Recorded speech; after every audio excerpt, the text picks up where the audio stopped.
Hello, welcome to my channel successive government job. তোমাদেরকে সবাইকে সুস্বাগতম জানাম।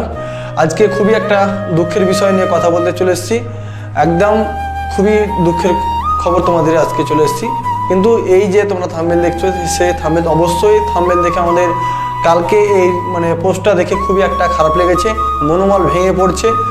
পড়াশোনা কি করাবো ছাত্রদের, সেই নিয়ে বিষয়ে টেনশন হয়েছে যে কীভাবে রিকোয়ারমেন্ট কী করাচ্ছে সরকার। আজকাল শুনলাম নাকি সিভিতে কনস্টেবল পুলিশ নিয়োগ বলে আর হচ্ছে না, সে 12,000 মধ্যে নিয়োগ হবে নাকি সিভিক পুলিশ নাকি কনস্টেবল হয়েছে। এই যে বিষয় নিয়ে তোমরা কালকে যে শুনে আসছো, তোমরা যারা বারবার ফোন করছো দাদা এটা কি সত্যি, অবশ্যই এটা হওয়ার জন্য খুবই একটা চান্স রয়েছে। দেখছি সিভিক নাকি ভলেন্টিয়ার কনস্টেবল পদে নিয়োগ করবে। থেকে কি অবস্থা হচ্ছে, কি দিন দিন কি অবস্থার দিকে ছেলেদের বেকারত্ব এমনিতে দিন দিন বেড়ে যাচ্ছে। যারা কষ্ট করে পড়াশোনা করছে তারা চাকরি পাচ্ছে না, তাদেরকে এখন আবার কিনে সিভিক নাকি কনস্টেবল পদে নিয়োগ করতে চলেছে। এই যে সব থেকে একটা খারাপ খবর, একটা ছেলেদেরকে টিউশন পড়াবো কীভাবে একটা মনোবল ভেঙে পড়ছো। তাদেরকে বলছি মনোবল ভেঙে না, চাপ নাই। আমাদের যে তোমাকে বলেছিলাম যে ডেপুটেশন জমা দিয়েছি, সেই ডেপুটেশনের মধ্যে কি শোনা গেছে তোমরা জানো অবশ্যই। দেখো বলেছি যে ডাব্লিউবি নিউ ভ্যাকান্সি 2024 সিভিক নাকি ডাব্লিউবি কনস্টেবল হচ্ছে এবং ফর্ম ফিল আপ কবে হবে। জুনিয়র কনস্টেবল যেটা বলছে মাঠ পাস করলি নাকি চাকরি, কোনো এক্সাম নাই কিছু নাই, মাঠ পাস করলি চাকরি। এই ধরনের কী যারা দেখো একটা হাসাহাসি করছে, একটা ডাব্লিউবি কনস্টেবল চাকরি পাওয়ার জন্য 2 থেকে 3 বছর ধরে একটা রিক্রুটমেন্ট আশায় থাকতে হয়েছে এবং তাকে একটা কি প্রথমে পিলি দিতে হয়েছিল। আগে পিলির জন্য 6 থেকে 8 মাস ধরে একটা পিলি, তারপর মাঠ হচ্ছিল 4 মাস পর, আবার মেন পরীক্ষা ঘুরিয়ে থেকে 2 থেকে 3 বছর একটা রিক্রুটমেন্ট হতে লেগেছে। এই যে একটা ছেলে যারা কষ্ট করে ডাব্লিউবি পুলিশ বা কলকাতা পুলিশে চাকরি পায় 2 থেকে 3 বছর, কত কঠিন পরিশ্রম করে কত পড়াশোনা করার পর একটা চাকরি পায়, সেখানে কি করছে না তো সরকার বলছে না তো শিপগুলোকে যারা আছে তাকে কনস্টেবল পদে নিয়োগ করা হবে, তাহলে ভ্যাকান্সি ছাড়বে না। এই যে একটা সুসংবাদ উঠে এসছে, যারা সব বলছো কেস করবো করবো, অবশ্যই আমরা কিন্তু এই আন্দোলনে একমত হতে চাই।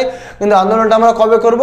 দেখো আন্দোলন যখন আমরা বলেছি, যখন চেয়ারম্যান স্যার বলেছিল যে মার্চের ফার্স্ট উইক মানে কি সপ্তাহে, সেখানে আমরা কিন্তু 3 থেকে 10 তারিখ পর্যন্ত এটা দেখতে হবে। 3 তারিখ 10 ফার্স্ট উইক, ম্যাক্সিমাম 3 তারিখ 10 তারিখের মধ্যে এই আমরা দেখবো যে ডাব্লিউবি পুলিশের শর্ট নোটিশ প্রকাশিত হচ্ছে কি না। একদম এটা অবশ্যই যে কথাটা বলেছে সে কথাটা অবশ্যই আমরা মেনে চলবো। তারপরে যদি না হয় কিন্তু আমরা সেই প্রতিবাদ কিন্তু আবার গড়ে তুলতে চলেছি, মার্চের কিন্তু তুলবো একদম অবশ্যই। শেষ পর্যন্ত হাইকোর্ট পর্যন্ত যাবো, সবাইকে একমত হতে হবে। ডাব্লিউবি কনস্টেবল কলকাতা পুলিশের জন্য যত ধরনের পুলিশ প্রার্থীদের সবাইকে বলছি একমত হতে হবে। কেননা সিভিক যদি একবার কনস্টেবল হয়ে যায় তাহলে তো বেকারত্ব, আমাদের বেকার লাভ কি, পড়ে লাভ কি, পড়াশোনা করে লাভ কি? বেকারত্ব রাজমিস্ত্রি কাজ করে খেটে ভালো, অনেক কাজ আছে তো কাজ করে খেটে ভালো, কি দরকার পড়াশোনা করে? বেকারত্ব দিন দিন হয়েছে, দিন দিন কম্পিটিশন একটা হাই লেভেলে চলেছে। তার পড়াশোনা যদি আমরা কষ্ট করে পড়াশোনা করছি, যারা গরিব ঘরের ছেলে তারা এত কষ্ট করে পড়াশোনা করছে, তারপরে যদি না চাকরি হয়, না চাকরি পাওয়া যায় বা এরকম দুর্নীতি হতে থাকে, তাহলে কী করে হবে সমাজ? কী করে আমরা ডাব্লিউবি পুলিশে প্রতিষ্ঠিত হব? যারা বেকার গরিব সবাই তো আর একমত না, যে বড় লোক আছে টাকা আছে তার ছেলে এই কাজ করবে, সবাই তো আর এক সমান না। তার জন্য বলছি সবাইকে প্রত্যেকটা অনুরোধ, তোমরা এখন অযথা কেস করে আমরা করে লাভ নাই। কেননা ফর্মটা শর্ট নোটিশ প্রকাশিত হচ্ছে, অবশ্যই হতে দাও। দেখি যে মার্চের ফার্স্ট উইক যদি হয়ে যায় তো অবশ্যই হোক, দেখা যাক কী করে।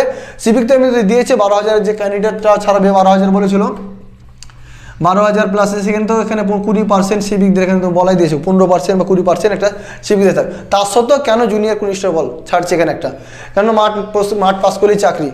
কী ধরনের এটা একটা নিয়োগ, একটা রিক্রুটমেন্ট? তাহলে কী দরকার? তাহলে ডাব্লিউবি এরকম হয়েছে, তাহলে দিন দিন বেকারত্ব এভাবেই তো বাড়ছে। পড়াশোনা করছি আমরা যে একটা সঠিকভাবে যেন নিয়োগ হয়, সেরকম একটা নিয়োগ যেন আমরা চাই। অবশ্যই পিআরবি বোর্ডকে ভিডিওটাকে অবশ্যই তোমরা যারা দেখছো লাস্ট পর্যন্ত অবশ্যই ভিডিওটাকে একটা লাইক এবং বন্ধুদের শেয়ার করে দেয় জোর কদমে। তোমাদের কিন্তু মার্চের ফার্স্ট উইক বলেছে, মার্চের ফার্স্ট উইকে আমরা দেখতে চলেছি। দেখা যাক যতক্ষণ না আমরা মার্চের ফার্স্ট 3 থেকে 10 তারিখ বললাম, এই ডেটটা লাস্ট 3 থেকে 10 তারিখের পর কিন্তু আমরা দেখছি, না হলে কিন্তু আমরা তোমার হাইকোর্টে পর্যন্ত আন্দোলন কিন্তু আমরা গড়ে তুলবো। সবাইকে একমত হতে হবে, এই আন্দোলনের পেছনে কিন্তু সবাইকে একমত হতে হবে। কেন একদম বারবার করে বলছি, কখনো সিভিতে কনস্টেবল পদে নিয়োগ করা যাবে না। তাদের ভ্যাকান্সি আছে, তারা এক্সাম দিয়ে কম্পিটিশন করুক না, এক্সাম দিয়ে কম্পিটিশন করুক, তাদের 5 সেকেন্ডে সিট ছাড়বে, এক্সাম দিয়ে কম্পিটিশন হোক, কম্পিটিশন সবাই যেন সঠিকভাবে যেন চাকরি পায়, সঠিকভাবে জানে। তাহলে কি দিন দিন কি পড়াশোনা করতে মন বসবে ছেলেপেলেদের আমাদের দেখেই মন খারাপ হয়েছে। কালকে যে কেসটা দেখেই মন ভালো নয়, তোমাদের তো মন খারাপ হয়, আমার নিজেরও খারাপ হয়েছে যে কী ধরনের এটা একটা সিন ছাড়ছে। তোমরা ভেঙে পড়ো না, তোমরা কিন্তু নিজের প্রিপারেশন এগিয়ে যাও। প্রিপারেশন একদম যারা প্রিপারেশন নিচ্ছ তারা অবশ্যই একদম জোর কদমে প্রিপারেশনটা ঠিকভাবে একদম নাও, কেননা তোমাদের একটাই এক্সাম হতে চলেছে। ডাব্লিউতে বলেছে একটা এক্সাম, যদি হয় একটা এক্সামই হয়েছে। আর প্রথমে মাঠ কিন্তু তোমাদের প্রথমেই মাঠ হচ্ছে, তার জন্য বলছি তোমরা কিন্তু মাঠের প্রিপারেশন শুরু করে দাও। মাঠের পর্যন্ত যখন দেখছি আমরা সিভি কবে ছাড়ছে দেখছি, সেটা সিভি কীভাবে কনস্টলে যাচ্ছে আমরা দেখছি, সে বিষয়ে আমরা তোমাদের চাপ নাই। তোমরা কিন্তু নিজের প্রস্তুতি এগিয়ে যাও, নিজের প্রস্তুতি কিন্তু তোমরা শুরু করে দাও। তার জন্য বলছি তোমরা কিন্তু মাঠ এখন থেকেই শুরু করে দাও, মাঠ এখন থেকেই শুরু করে দাও। যারা মাঠে যে প্রবলেম বারবার যারা মাঠে ফেল করেছো তাদেরকে বলছি মাঠ কিন্তু এখন থেকে শুরু করে দাও। যারা 0.5 1 বা 2 নম্বরের জন্য বারবার ব্যর্থ হতে ফিরে আসছো তাদেরকে বলছি তোমরা কিন্তু দেখো কোন জায়গাটায় তোমাদের ভুল হচ্ছে, সেই জায়গাটায় তোমরা কিন্তু দেখো, নিজেকে দেখো। তুমি দেখবে একটা কোনো জায়গায়, ধরে কোন জায়গায় আজকে চোট খেয়ে গেছে, ব্যথাটা তখনই অনুভব করা যাবে। তুমি পরীক্ষা দিয়ে আসার পর দেখো কোন জায়গাটা ভুল হয়েছে এবং কোন জায়গাটায় ভুল হয়েছে, তোমাকে সেই জায়গাটা হাতের হাত দেখতে হবে না, হাতের হাত দেখতে হবে না তো কি পরীক্ষা দিয়ে এসে ফেলে দিলে কোশ্চেন, বা কোনো জায়গায় আর কাজ চাপ নাই যে হয়ে গেছে বিন্দাস। তার জন্য বলছি নিজের ভুলটা নিজে ধরার চেষ্টা করো, অযথাই আর বাইরে কোনো গ্যাঞ্জাম করে লাভ নাই। নিজে যেখানে পড়াশোনা ভালো হচ্ছে সব থেকে, নিজে কোন জায়গাতে ভালো থাকবে, নিজে কীভাবে প্রিপারেশন নেবে, নিজের কাছে দায়িত্ব এটা গুছিয়ে নিতে হবে।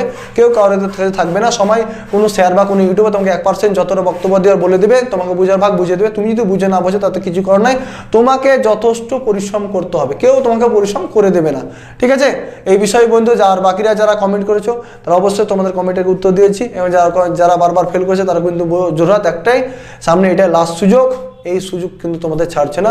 প্রত্যেকটা তোমাদের কিন্তু আরেকটা, তোমরা ডাব্লিউবি বা কেপি জন্য ম্যাথ আর রিজনিং ক্লাস চলছে মাত্র 89 টাকাতে। তো তোমাদের মাস মান্থলি করা হয়েছে, জয়েন্ট হয়ে যাও, মাত্র 89 টাকাতে মাস মান্থলি করছে। ম্যাথ আর জিআই সপ্তাহে তোমাদের 3টি করে ক্লাস থাকছে, 3টি করে ক্লাস থাকছে ম্যাথ আর জিআইয়ের মধ্যে। এই আপাতত এই দুটো চলছে, আপাতত মার্চের থেকে ফার্স্ট উইক থেকে শুরু হচ্ছে। তোমরা জয়েন্ট হয়ে যাও, মাত্র 89 টাকা মান্থলি, 89 টাকা হয়ে যায়। ইউপিআই থেকে কাটিয়ে দেবে, ইউপিআই থেকে ফোনপে থাকলে ফোনপে, ইউপিআই ক্লিক করবে, তারপর তোমার ইমেল লাগবে, ইমেল অ্যাড্রেসটা দিয়ে দেবে, ইমেল যে ইমেল থাকবে ইমেলে পাসওয়ার্ড দিয়ে টাকা কাটিয়ে দেবে 89 টাকায়, ঠিক আছে। ডেসক্রিপশনে লিঙ্ক দিয়েছি, তোমরা জয়েন্ট দেখবে, জয়েন্ট লেখা আছে, জয়েন্ট হয়ে যাবে। দেখা যাচ্ছে পরের ভিডিওতে। জয় হিন্দ, বন্দে মাতরম।